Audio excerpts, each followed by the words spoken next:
Estás escuchando Radio Ecológica 92.5 FM, La Voz del Mayab. Bienvenidas, bienvenidos, bienvenides a Libros para Amar la Tierra, este programa donde Omar Felipe Giraldo y yo, Rulo ZK, conversamos sobre libros que nos mueven el alma. ¿Cómo estás, Omar? Muy bien, Rulo. Hoy estoy pues con muchas ganas de hacer este programa. Además, pues porque vamos a contarles la verdad a nuestros escuchas. Y es que estamos contentos porque el programa ya está siendo escuchado. Y pues nos alegra mucho pues saber la buena recepción que ha tenido. Entonces eso nos da muchos ánimos.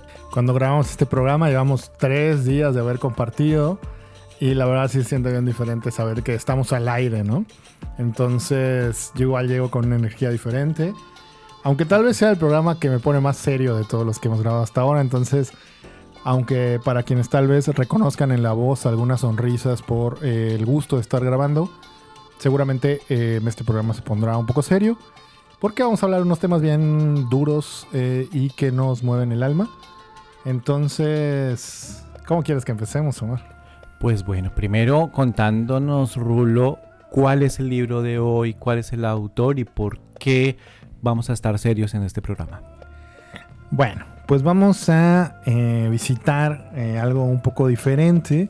Esta es una novela gráfica de un autor que yo conocí hace tal vez más de 10 años, por ahí de 12. Yo creo que este libro lo compré en la primera o en la segunda Filey, 2013 por ahí yo creo.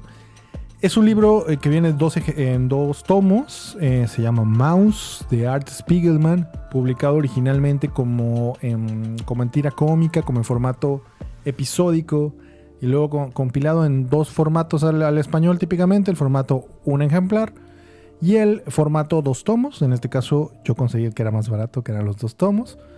Y pues bueno, este trabajo de Art Spiegelman, que se llama Maus, ganó el premio Pulitzer en el 1992, el primer premio Pulitzer, si no me equivoco, dado a alguien que hace novela gráfica.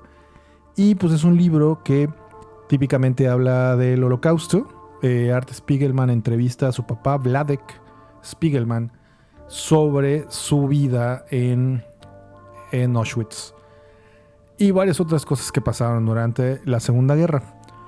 Lo traemos aquí porque creemos que es importante hablar de la barbarie desde diferentes miradas, y creo que esa mirada a la barbarie que sucedió hace 80 años también nos ayuda a mirar la barbarie que sucede ahora en territorio palestino. Entonces queremos espejear un poco este trabajo de Art Spiegelman, Maus, con un poco lo que vemos ahora todas y todos en nuestros celulares. Y cuando ustedes estén escuchando esto a principios de octubre del 2025, se estarán cumpliendo cerca de 2 años del inicio o de la continuación de una barbarie que pues los sionistas se han encargado de impulsar durante mucho más que 2 años. Increíble que ya sean 2 años del horror. Sabíamos que cuando inició esta guerra, este genocidio, o por lo menos yo lo sabía que esto se iba a poner terrible, pero creo que las dimensiones rompieron completamente todo lo que yo podía creer de lo que iba a ocurrir en esta terrible, pues no sé ni cómo llamarlo, Rulo. O sea, es que no hay palabras para describir lo atroz que está haciendo esto contra pues las personas de niños, niñas, mujeres en Palestina. Fíjate que me gustó muchísimo. Estuve releyendo, digamos casi un libro completo, digamos un tomo, ¿no? 3/4 partes de un tomo. Y hay un recuadro de la novela gráfica que me pareció muy ilustrativo en esto que dices de perder las palabras. Y es que Art, muy molesto, además es muy chistoso porque en la novela gráfica vemos 2 momentos. Uno es la historia de Vladek en Polonia en los 30s y en la Segunda Guerra Mundial. Y la otra es Art entrevistando a Vladek, a su papá. Y entonces en un cuadro Art se nota que hace un aspaviento y él se retrata a sí mismo y a su papá diciendo que le parecía totalmente inaudito usar la palabra holocausto, cuando el origen etimológico de esa palabra tiene que ver con sacrificar cuerpos a los dioses. Dice, yo no me sacrifiqué a los dioses. Y le contesta su papá, no, a mi gente la mataron. Eso fue un genocidio, no fue un holocausto. Y entonces, aunque las dimensiones históricas de esa palabra la han llevado a esta mirada del pueblo judío, me parece súper interesante cómo no hay palabras que puedan señalar, describir, caracterizar toda esta barbarie. A mí me gusta usar la palabra barbarie pensando que es una palabra que nos ejemplifica esta desconexión con la humanidad y también con la tierra, como diríamos en este programa. Y que tendríamos que volver a recordar las palabras se me fue el nombre, de este filósofo de la escuela de Frankfurt, Horkheimer, cuando decía, después de Auschwitz no puede hacerse poesía. Y hoy también tendríamos que decir que después de lo que está pasando en Gaza, en Palestina, está difícil hacer poesía, o quizá todo lo contrario, hay que hacer todavía más poesía. Y creo que ahí es donde apunta algo del trabajo de Art Spiegelman. Creo que logró hacer arte con una historia desgarradora. Es difícil buscar, cuando yo uso el calificativo de desgarradora, siento cómo sería que te arranquen algo a pedazos. Y así me imagino que es desgarrar la piel, ¿no? O las entrañas. Y entonces en esta historia, pues tristemente hoy leyéndola como que me parece demasiado familiar. Gente desplazada hacia otro sitio, gente que está siendo encerrada cada vez en espacios más reducidos. En la parte en la que voy, digamos, en esta relectura, ya desplazaron 3 veces a la familia. Él ya fue prisionero de guerra, Vladek. No va directo a Auschwitz, sino que primero es prisionero de guerra porque estaba defendiendo el territorio polaco. Y me pareció muy simbólico haber leído 3 desplazamientos diferentes, cada vez hacinando más al pueblo judío, porque pues, es lo que han hecho en Gaza sistemáticamente. Desplazamientos masivos. Bueno, Rulo, quisiera que nos pudieras contar un poco cómo está construida esta novela gráfica, cómo están hechos los personajes, que nos pudieras contar un poco la estructura de cómo se elaboró este trabajo. Pues este trabajo, si ven la portada, además, que creo que si pusiéramos solo la portada fuera de un contexto de un libro en internet, seguramente sería censurada o bastante censurada con esta que te estoy mostrando ahorita, ¿no? Es una portada en la cual hay 2 humanos, una mujer y un hombre, abrazados, pero son más bien ratas antropomorfas. Son Vladek y su esposa Anja, retratados por Art, es decir, sus papás, retratados como si estuvieran siendo iluminados por un gran reflector. Y en el centro hay una suástica con una cabeza de un gato y con un pelito particular y con una mirada, un bigotito particular de un señor bastante particular. Las letras Maus están escritas en rojo, y creo que esta caracterización de la portada define muy bien el libro. Y es que va enhilando la historia a través de la caracterización de sus personajes. Y Art decidió que el pueblo judío fuesen ratas, que los alemanes fuesen gatos, que los polacos fuesen cerdos, y el imperio, bueno, el pueblo norteamericano, porque también habla él de los soldados, fuesen perros, porque a él le tocó la suerte de ser liberado, ¿no? por el ejército norteamericano. Igual vemos otros personajes por ahí, pero digamos que estos son los más presentes, y en realidad los perros salen hacia el final. Y esta decisión creativa me parece muy simbólica porque pudiese parecerse a Tom y Jerry. De hecho, en algunas de las reseñas sobre el libro se habla de que es todo lo que no puedes ver en Tom y Jerry, ¿no? En esta imagen del gato y el ratón que se persiguen, y la rata a veces con mucha inteligencia logra sortear, o llega un perro a poner orden, y en realidad la historia no es así.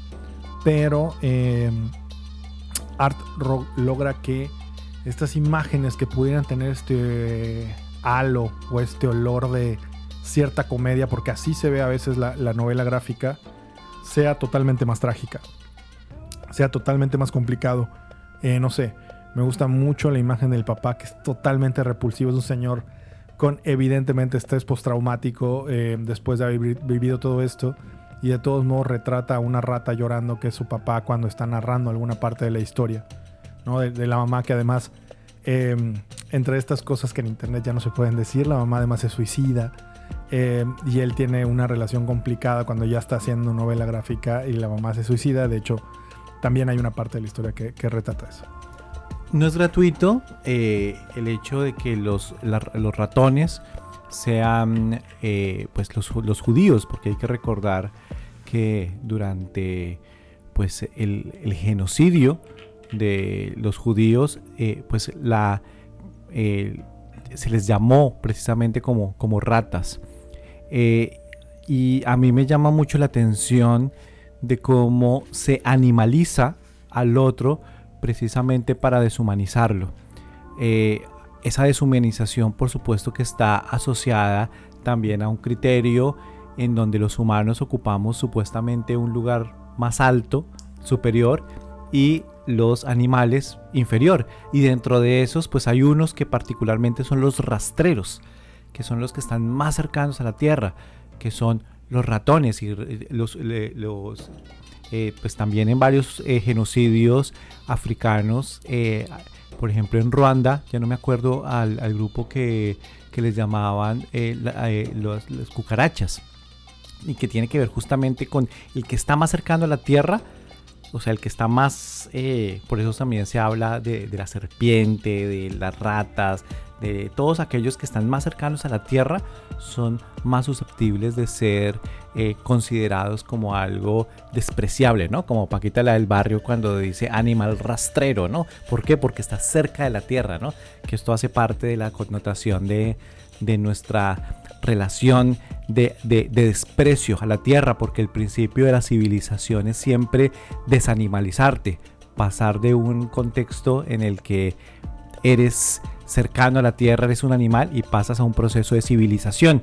Luego el proceso para deshumanizarte es hacer el proceso contrario y llevarte al momento más terrible para que puedas matarte sin que eso te cause un dolor, porque finalmente eres un bicho rastrero.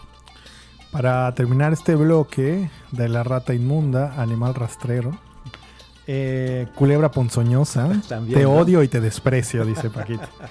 Pensaba mucho, que me llamó muchísimo la atención cuando abrí el libro esta vez, y con eso quiero terminar como con una cita que, cambiándole una sola palabra, totalmente la pudo haber dicho Netanyahu y la dijo Adolf Hitler, y me parece súper interesante que Art Spiegelman decide que eso esté antes de los agradecimientos. O sea, abres el libro, ves el título, antes de los agradecimientos tiene una cita de Adolf Hitler que dice: es indudable que los judíos son una raza, pero no son humanos. Creo que, cambiando una sola palabra de eso, podría ser una cita de Benjamín Netanyahu. Completamente. Seguimos aquí en Libros para Amar la Tierra, regresamos. Estás escuchando Radio Ecológica 92.5 FM, La Voz del Mayab.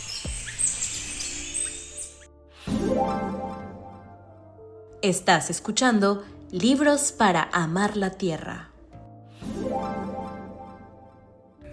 Seguimos aquí en Libros para Amar la Tierra, hablando del libro de Maus de Art Spiegelman. Somos Rulo ZK, quien escuchan, y Omar Felipe Giraldo, desde la cabina de Radio Ecológica 92.5 FM. Y bueno, en este segundo bloque, para hablar de Maus, queríamos abordar el tema del dolor. Me parece muy interesante cómo en la obra el dolor es central, no solo por lo que vive Vladek, sino por cómo el dolor trasciende el tiempo. Él, todas las veces que lo está entrevistando Art, parece tener un dolor. No sé si el dolor es físico, siempre se disfraza de dolor físico, pero cuando habla de Anja, de la mamá de Art, el dolor parece algo mucho más profundo que la parte en la que cuenta que no tiene un ojo y que tiene un ojo de vidrio, sino que parece un dolor mucho más profundo, una herida que tal vez nunca sanará. De hecho, me parece que tiene un nombre, Mala, me parece que es la actual pareja de Vladek, también sobreviviente de Auschwitz, señala eso.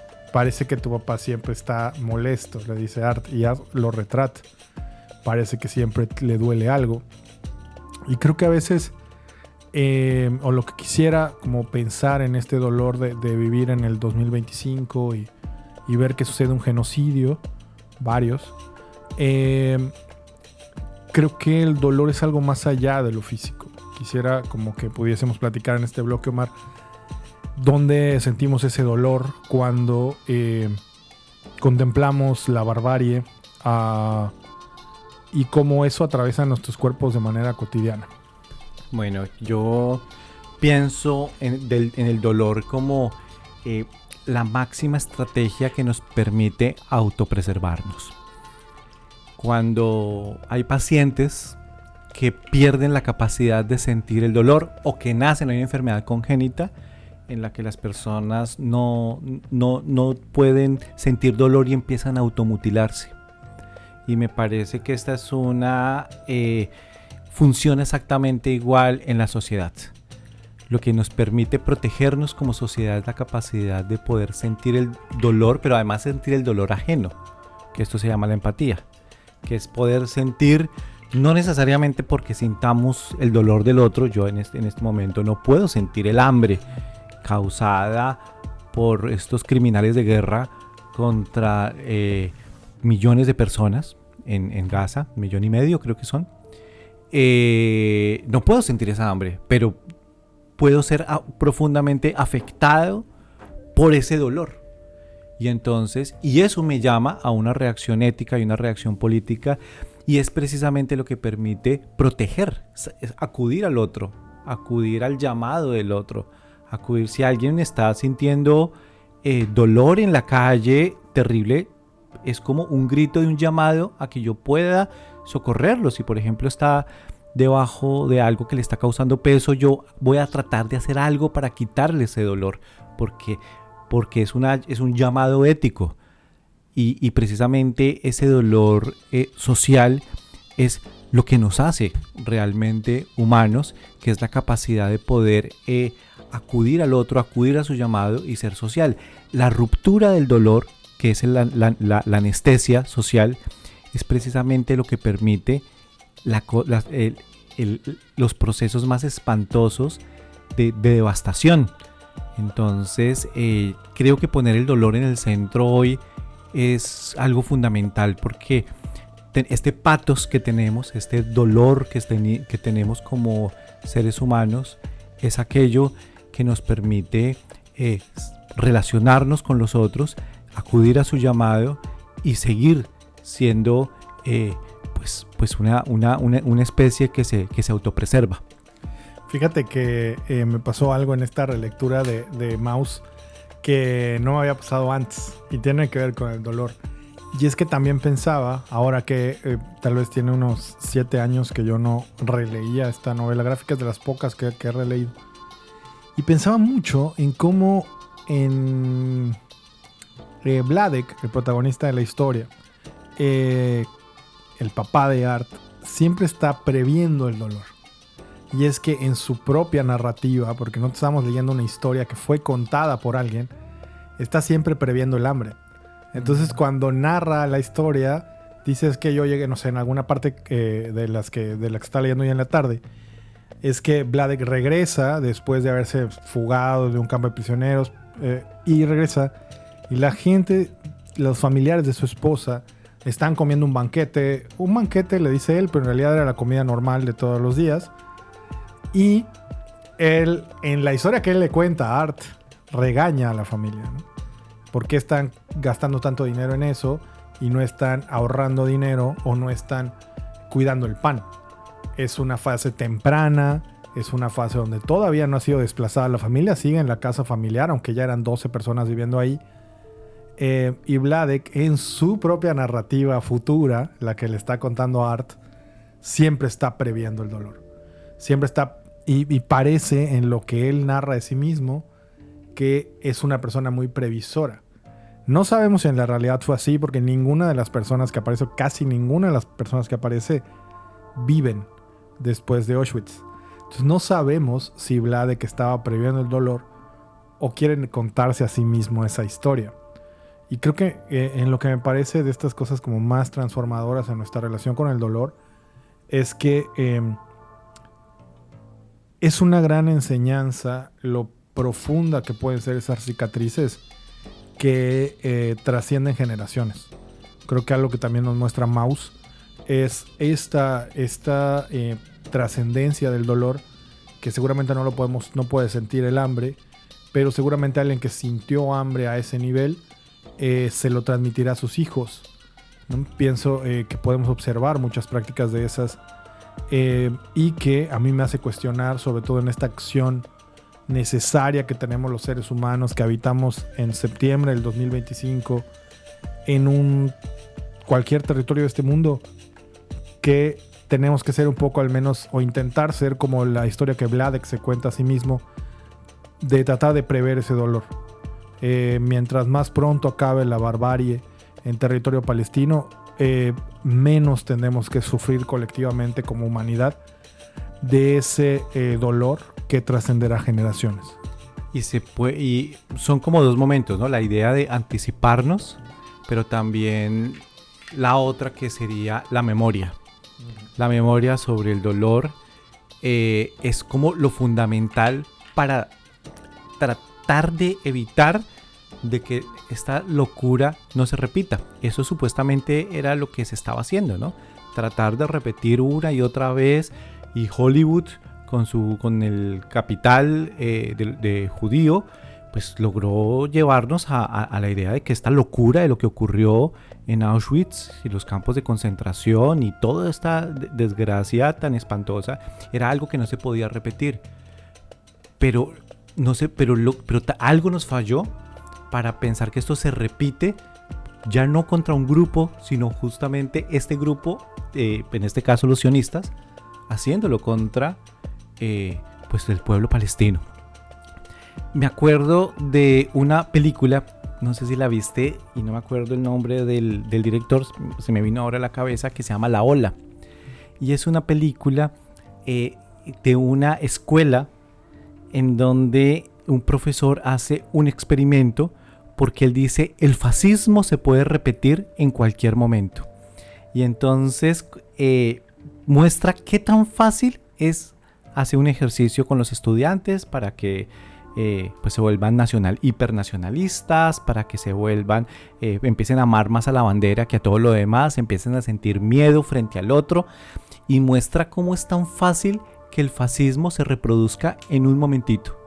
Y justo eso pensábamos hace varios años, que el fascismo era una cosa del pasado y no una cosa que se podía repetir.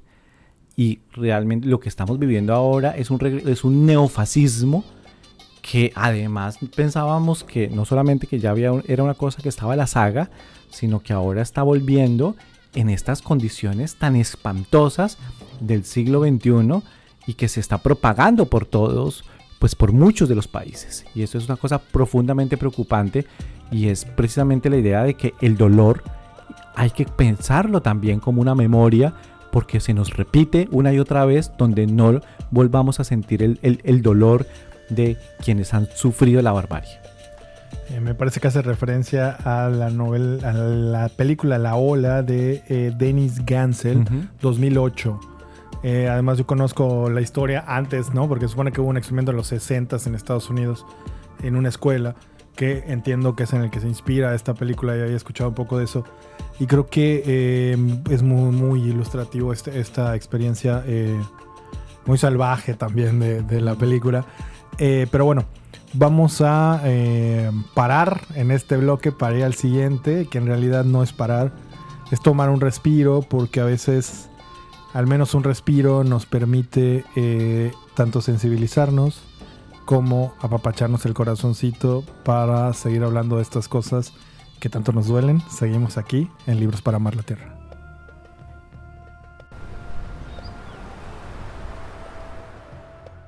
Encuéntranos en Instagram como @radio.ecológica.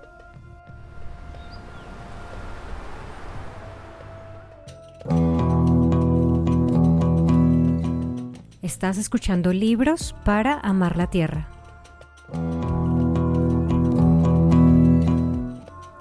volvemos a nuestro programa Libros para Amar la Tierra. Hoy estamos hablando del libro Maus, esta novela gráfica de Art Spiegelman, en el que estamos haciendo un paralelismo entre el horror que ocurrió durante la Segunda Guerra Mundial y lo que está ocurriendo hoy en Palestina. Rulo, a mí esto me hizo recordar a Giorgio Agamben,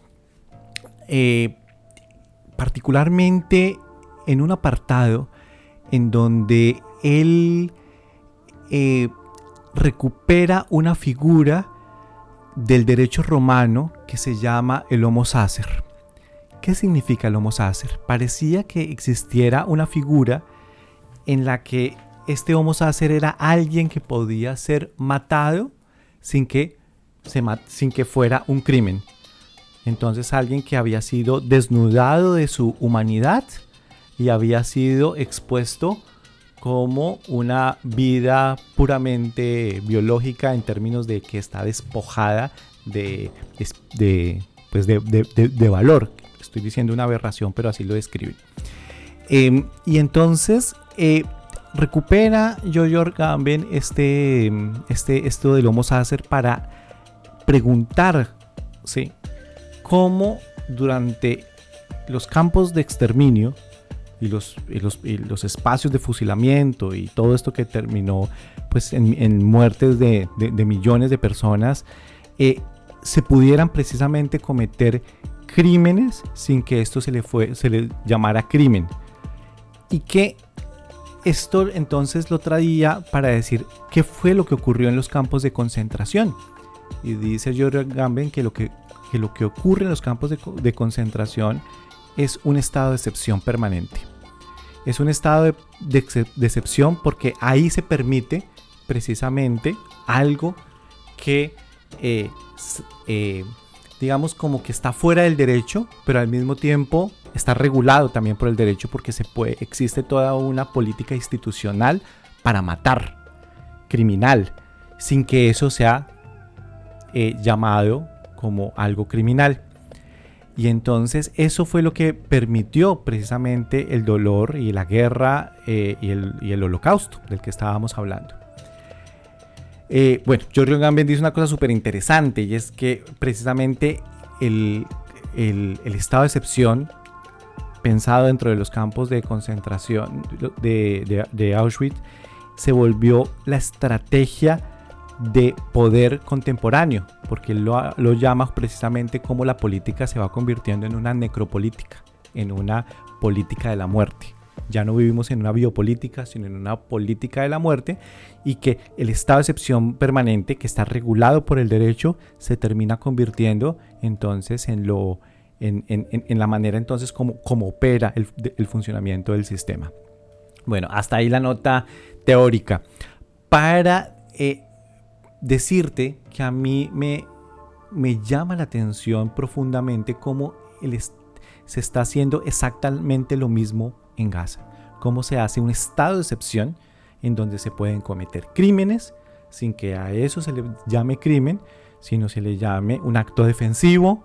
Es una locura, o sea que para un sionista, un niño o una niña simplemente es una persona que puede ser un potencial enemigo cuando crezca, porque va a ser de Hamás. Entonces toca eliminarlo y toca matarlo, porque esa vida es una vida que no merece ser vivida. Y entonces lo que tenemos que hacerlo es pues eliminarlo, ¿no? Como decía exactamente el inicio del libro del epígrafo que tú decías de Hitler. Me hiciste pensar en mis clases de historia, cuando era estudiante de historia, y había una discusión que a mí me parecía como muy aberrante en el siglo XVI sobre si los pueblos originarios de América eran seres humanos. Y en esa época se usaba, la discusión evidentemente muy en el marco de la Iglesia Católica, se les llamaba homúnculos. Entonces no llegaban, un poco la descripción era, no llegaban a ser humanos. Y ahorita que estás hablando de esto de Agamben, antes de conocer a Agamben, yo había escuchado esta palabra que le llamaban homúnculo. Y en la discusión lo que decían era si en el fondo estas personas, estos seres, tenían o no tenían alma. Esa era la discusión en la religión.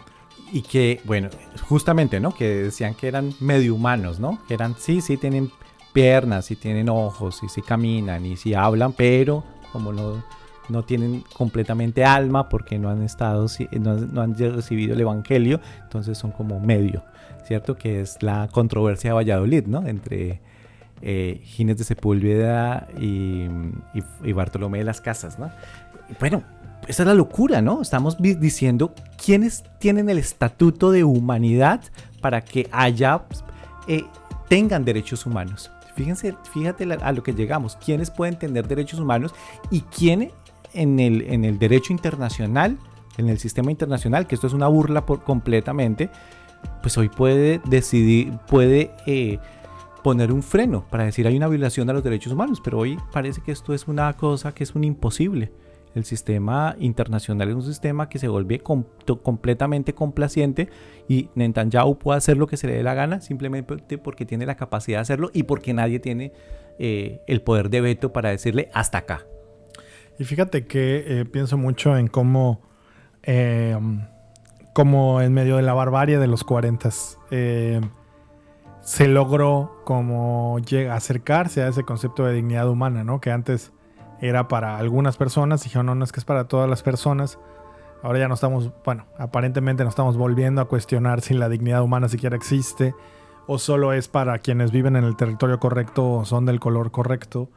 Y pienso que en toda esta enseñanza de la historia capitalista, como historiador, como no que siempre íbamos hacia el desarrollo y hacia adelante, ¿no? Y en esta lógica del derecho, pues en realidad estamos yendo, o sea, pues se siente como en 1925 y no como en el 2025, ¿no? Pareciera que cualquiera puede ejercer el poder hasta un punto desorbitado, que alguien más diga basta, pero que sea un basta que de todos modos va a generar un conflicto muchísimo más grande en la escalada, que creo que a ese punto estamos llegando.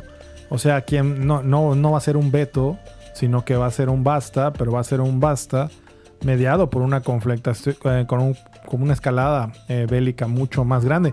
Y entonces, ¿dónde quedan todas las personas que estaban en medio? Como Vladek o como muchísimas personas. No lo sé, pero creo que sí nos plantea preguntas mucho más profundas como humanidad de las que tal vez queremos aceptar. Pues es la misma idea acerca de que todos tenemos derechos humanos, salvo algunos que viven en estos espacios de excepción permanente en donde se vuelven vidas sacrificables. Y esto no solamente está ocurriendo en Palestina, esto ocurre en todos los lugares donde está creciendo el capitalismo, llegando a nuevos territorios, en donde se hacen asesinatos de los líderes ambientales, en donde se hacen nuevas guerras. Mira, en este momento estamos en el mayor número de conflictos bélicos después de la Segunda Guerra Mundial.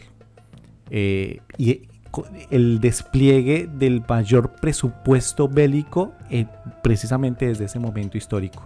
Todo el mundo armándose hasta los dientes, están desplegando guerras, lo que está ocurriendo en Somalia, lo que está ocurriendo en todo Oriente Medio, no solamente es contra Gaza, sino también contra Libia, el Líbano, pues que parece que es una guerra ya de unas proporciones realmente increíbles, ¿no?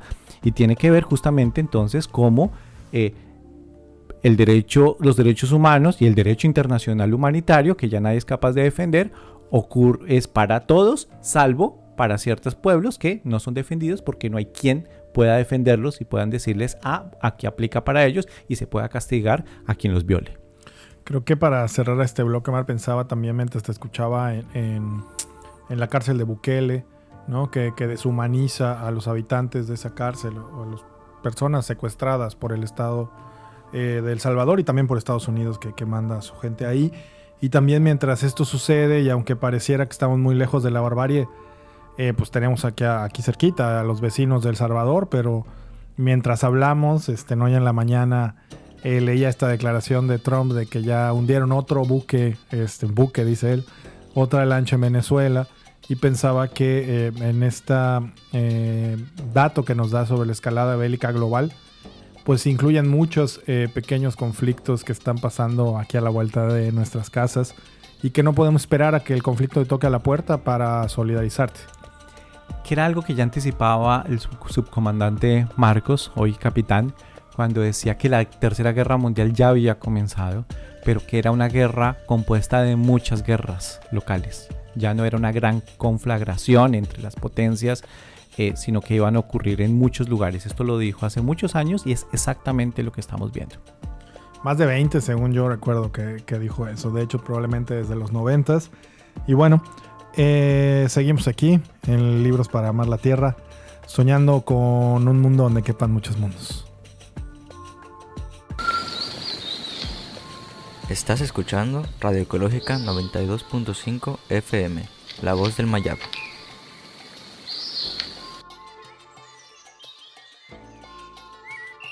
Encuéntranos en Instagram como @radio.ecológica.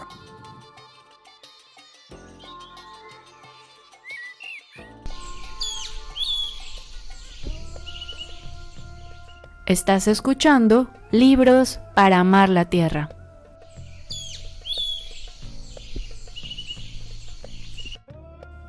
Regresamos a este último bloque del quinto episodio de Libros para Amar la Tierra. Seguimos hablando de Art Spiegelman y del libro Maus, pero también de un mundo convulso en el que habitamos en el 2025. Y queremos jalar el hilo de esta referencia de Bukele y recordaba lo mucho que me asusta la espectacularidad de Bukele cuando un estudiante de manera no peyorativa me pregunta qué opino sobre Bukele, ¿no? Es decir, como se me acercan estudiantes a preguntarme cuál es mi opinión de Bukele cuando no sé por qué alguien tendría que tener una opinión de Bukele que no es un criminal de guerra y que si siguiéramos el derecho internacional debería estar encerrado en algún lugar. Pero vamos a jalar el hilo con esto de Bukele para vincularlo con lo que Maus nos trae y también con estas cosas que nos mueven el corazoncito, Omar. Bueno, lo que queríamos pues mencionar con respecto a esto de Bukele particularmente los videos de estas cárceles absolutamente infames en donde precisamente volviendo a la idea del estado de excepción, lo que hay es una suspensión. Allá las personas que hay son carne, son criminales que son pandilleros a los cuales se le puede someter a los vejámenes pues más espantosos. Pero específicamente lo que queríamos nombrar es cómo esto se convierte en espectáculo. La diferencia con la Segunda Guerra Mundial es que la Segunda Guerra Mundial era una cosa que de alguna manera estaba encubierta, estaba oculta para las mayorías. Y hoy vivimos en un escenario completamente diferente, de hecho completamente contrario, porque en lugar de esconderse, está expuesto. Recordaba también un comentario similar que hacía hace poquito Rita Segato sobre el tema. Y entonces esto que se convierte en algo expuesto se convierte también en espectáculo. Cómo se vuelve una cosa de consumo masivo a través de las redes sociales. Cómo el mismo presidente puede mostrarlo. Puede estar haciendo esto y todo el mundo, además las derechas fascistas, aplaudiendo, ¿no? Fíjense que hay alguien que sí puede hacerlo y que sí tiene los pantalones bien puestos y que se vuelve el horror porque es algo justificable. Son vida desnuda, homo sacer, de los cuales pues se pueden cometer cualquier crímenes porque finalmente son criminales y pues se lo merecían. Bueno, pues exactamente lo mismo estamos viendo ahora en el contexto del el genocidio en Gaza, porque es un genocidio televisado no en televisión, sino ahora por redes sociales, a través de videos. Yo no sé cuántos videos yo he visto del horror, ¿no? De niños muertos, de bombas, de la infraestructura totalmente destruida, de gente llorando, de mamás buscando a sus hijos entre las ruinas, etc. Sin embargo, está ocurriendo un efecto completamente contrario, porque la exposición, en lugar de sensibilizarnos frente al atroz, ante el horror, para movilizarnos políticamente, pareciera que estuviera teniendo el efecto contrario, y es anestesiarnos. Y entonces eso me hizo acordarme de la película La Naranja Mecánica de Stanley Kubrick. Yo vi la película, no, tú me hablábamos antes de la grabación de que tú leíste el libro. Y entonces La Naranja Mecánica precisamente lo que quiere contar es cómo puede existir un tratamiento para un criminal, para alguien violento, a través de exponerlo a la violencia, y que la cura para esa persona violenta era, a través de un experimento que hacían con el criminal, era exponerlo a torturas, exponerlo a violaciones, exponerlo a masacres, a las cosas más espantosas, y que esto de alguna manera lo convertiría inmune contra el crimen. Bueno, pues parece que hoy el efecto es completamente al revés, porque estamos teniendo una exposición cada vez más fuerte al dolor, y esto, en lugar de volvernos inmunes ante el crimen, nos está volviendo inmunes, pero en sentido de que somos incapaces de sentir nada. Estamos completamente anestesiados, insensibilizados e incapaces de actuar políticamente, porque las mayorías hoy deberían estar parando el mundo. Y sin embargo, existen una cantidad impresionante de gente que justifican el horror bajo el argumento del terrorismo. Me hiciste pensar en esta parte que aborda Byung-Chul Han sobre el miedo al dolor, ¿no? Y habla un poco ahí sobre la anestesia. Y de repente pienso otra vez en mis redes, ¿no? Y entonces, ¿qué hace uno ante ese dolor abrumador que brota de nuestras pantallas y pretendes no anestesiarte, pero también necesitas un analgésico? Entonces también creo que esta contradicción es muy bipolar. Para las personas necesitamos ciertos paliativos sin que eso nos desconecte del todo, ¿no? Y siento que es como esta explicación que dan muchos de los médicos sobre la anestesia, de que cambias tantito la fórmula y la gente sí siente aunque no pueda reaccionar.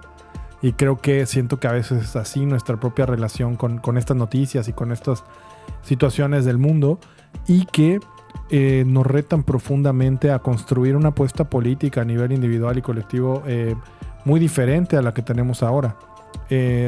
Cómo nos relacionamos con esta información, cómo construimos solidaridad y cómo hacemos que este mundo no se vaya al carajo.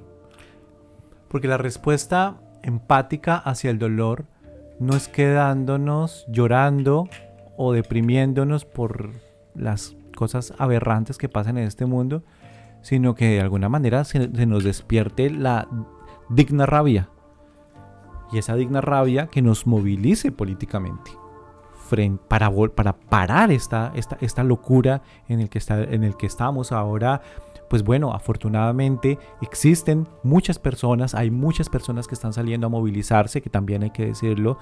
Están ahora esta flotilla que valientemente está haciendo, todavía no sabemos cuál va a ser el destino de estas personas cuando esto está saliendo al aire, pero están en este momento, hoy, pues tratando de llegar para romper el cerco y poder llevar algo de comida. Y pues esto es algo que tiene que ver con una reacción política y que tendríamos que estar haciendo en todos los sectores del mundo para parar la guerra, pero parar al fascismo.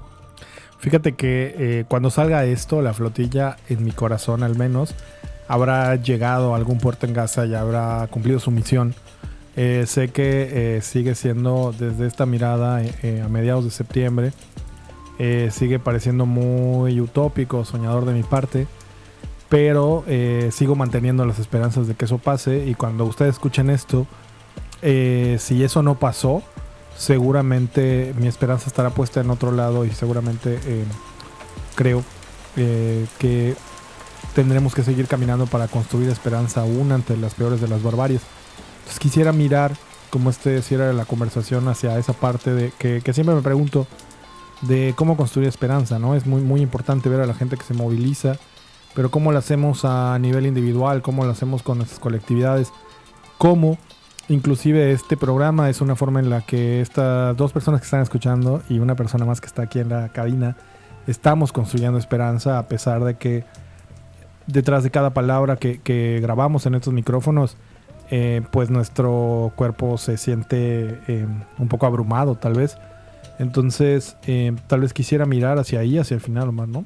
Cómo hacemos de la palabra como Art hizo en su libro, pues del arte una esperanza y de la memoria también una esperanza, a pesar de que esa memoria sea para recordar toda la barbarie que habitamos en este momento.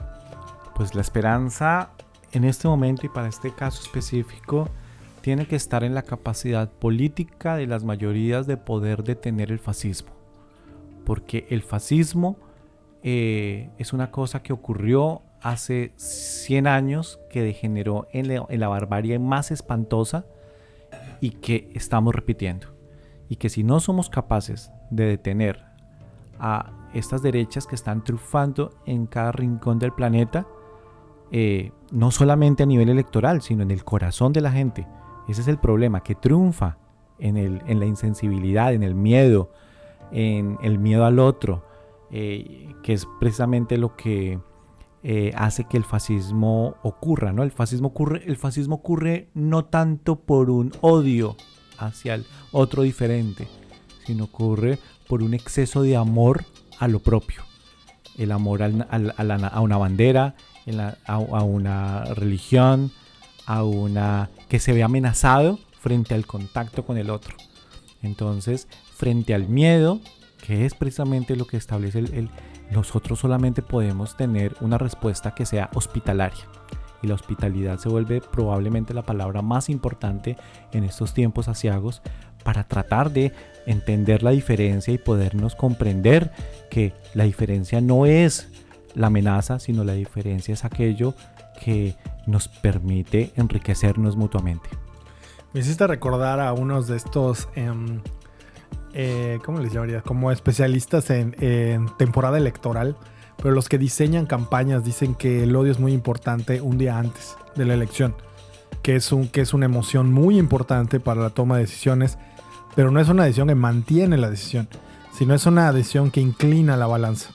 Y entonces pensaba en cómo mantener el odio a largo plazo es materialmente imposible, y también tiene que tener demasiados incentivos externos para sostenerlo, ¿no? Y un poco eso me ha llamado mucho la atención, sobre todo en las últimas épocas electorales, porque evidentemente el odio inclina la balanza, pero esa solo es un reflejo de un día de malestar. Como si te levantas un día con dolor de cabeza, evidentemente va a estar más fácil que alguien te caiga mal, pero apostar por la esperanza es entender más bien que el odio dura un día, por más fuerte que sea, y que construir desde el amor, que no es hacia uno mismo, pues es un camino cotidiano, ¿no? Entonces creo que por ahí también hay que mirar estas relaciones y entender cómo las emociones nos transforman. También pienso mucho en que en estas grandes emociones, tal vez las más obvias y las más complejas, la tristeza también es una apuesta, por ejemplo, del algoritmo, ¿no? Esta tristeza que lleva a la inacción, no una tristeza que te ensimisma, sino una que lleva a la inacción. Entonces también el combo de información del espectáculo, que hablaba hace rato con lo de Bukele, me hace pensar en que está más fácil, después de que ya me molesté, ver un grito de gol porque metió gol Messi, y después volver a molestarme, a entender que estas emociones complejas tienen que ser analizadas y sentipensadas en un nivel muchísimo más profundo que solo en creer que vivimos de un día para el siguiente o de un día para el mismo día. Rulo, yo estoy pues muy conmovido con en este programa. Era algo que también quería hacer, poder aprovechar la oportunidad de poder tener una conversación para denunciar el horror hoy, y también para expresar nuestra digna rabia, nuestra solidaridad, nuestra empatía y nuestro afecto profundo con todas estas personas que están sufriendo dolorosamente. Hablando del hambre, el hambre duele físicamente. Entonces que en su cuerpo están experimentando hoy el dolor ante la hambruna ocasionada por el fascismo. Pues bueno, vamos a cerrar el programa de hoy. ¿con qué palabras quieres cerrar este programa? Creo que estaría chévere cerrar con unas palabras que nos den esperanza, tal vez cada quien decir unas. Sí, Rulo, quisiera terminar con un poema de Khaled Jumá que se llama Oh traviesos niños de Gaza. Oh, traviesos niños de Gaza, ustedes que constantemente me molestaban con sus gritos bajo mi ventana, ustedes que llenaban cada mañana con emoción y caos, ustedes que rompieron mi florero y robaron la única flor de mi balcón, vuelvan y griten cuando quieran y rompan todos los floreros, róbense todas las flores, vuelvan, solo vuelvan. ¡Viva Palestina libre! ¡Viva Palestina libre! ¡Viva Palestina libre! ¡Viva Palestina libre! ¡Viva Palestina libre!